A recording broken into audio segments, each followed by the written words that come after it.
Good morning বন্ধুরা। আজকে আমি রান্না করব আমার ছোটো কাকিমুনির একটা স্পেশাল আইটেম। সেটা দেখো, ডিম আলুর কাবাব কারি। একটু দেখো, সঙ্গে থাকো। ডিম আলু দিয়ে আমি বানিয়ে ফেললাম এই কাবাবগুলি। এখন আস্তে আস্তে আমরা গ্রেভিটা বানাবো। তার জন্য প্রথমে দিয়ে দিতে হবে, কড়াইতে তেল গরম হয়ে গিয়েছে, তাতে দিয়ে দেবো তেজপাতা ফোড়ন দিয়ে দেবো। তেজপাতা ফোড়ন দিয়ে তাতে দিয়ে দেবো পেঁয়াজ। তেলটা একটু বেশি গরম হয়ে গেছে, একদম লো ফ্লেমে করতে হবে।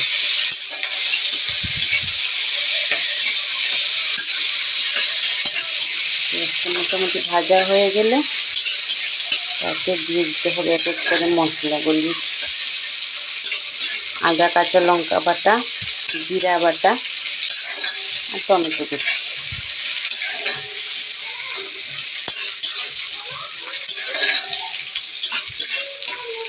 আমার ছোটো কাকিমুনি খুব স্পেশাল একটা আইটেম ছিল, যেটা আমি প্রথম খেয়েছিলাম ছোটোবেলায় কাকিমুনির হাতে।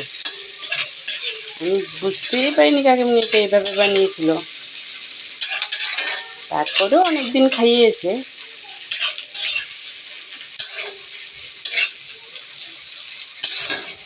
এরপর এক এক করে দিয়ে দেব টমেটো কুচি।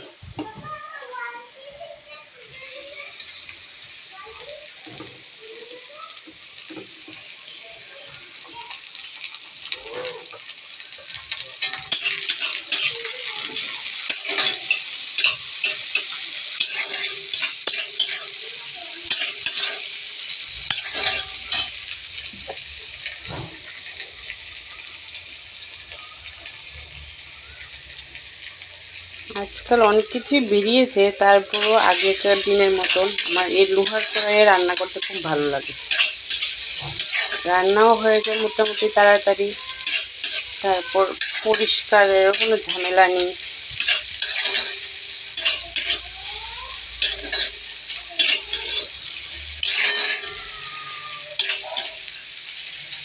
একটু মোটামুটি টমেটোটা একটু নরম হয়ে আসুক, তারপর আমরা দিয়ে দেব আদা রসুন কাঁচা লঙ্কা পেস্ট।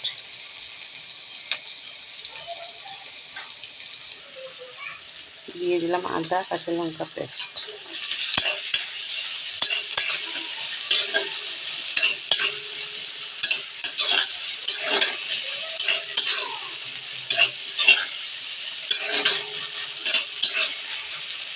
কষাতে হবে যতক্ষণ অবধি না এটা নরম, একদম একটা মিহি পেস্টের মতন একটা গ্রেভি টাইপ হচ্ছে। খুব ইজি, জাস্ট কাবাবটা বানানোই ঝামেলা। কাবাবটা বানানোর জন্য আমি তো আপনাদেরকে ভুলিয়ে গেছি বলতে, এটাতে দিতে হবে ডিম ভেঙে, এটাতে আলু সেদ্ধ করে পেঁয়াজ রসুন আদা জিরের গুঁড়ো লবণ হলুদ তো দিতেই হবে। এগুলি দিয়ে একটু চালের গুঁড়ো দিলে কাবাবটা সুন্দর হয়। কাবাবটা তারপর এটা বানিয়ে ফেলতে হয়। এটা বানিয়ে ফেললে ভেজালের কাছে, তারপর এটা জাস্ট তাড়াতাড়ি হয়ে যায়। এবার দিয়ে দেবো একটু হলুদের গুঁড়ো। যারা শুকনো লঙ্কার গুঁড়ো দিতে চান দিতে পারেন, তাহলে কালারটা সুন্দর হবে। আমি তো দেবো না, কারণ আমার ছেলে খাবে। আমি কাঁচা লঙ্কা দিয়ে দিচ্ছি।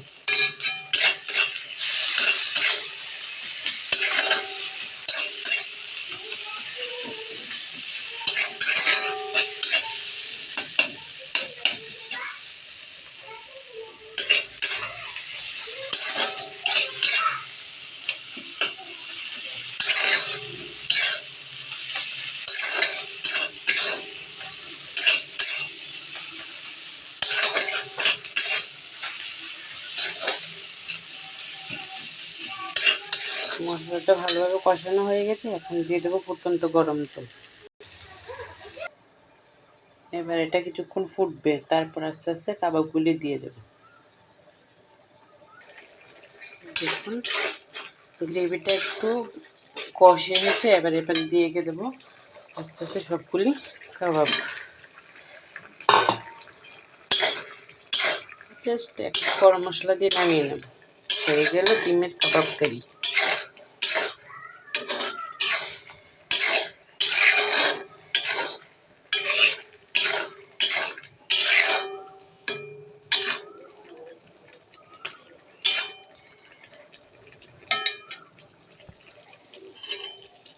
দিয়ে দিলাম গরম মশলা। গরম মশলার মধ্যে আমি বেশি কিছু দিই, শুধু এলাচ আর দারচিনি। অনেক অনেক কিছু দিয়ে, কিন্তু আমি শুধু এই দুটোই আমার কাছে পছন্দ বেশি।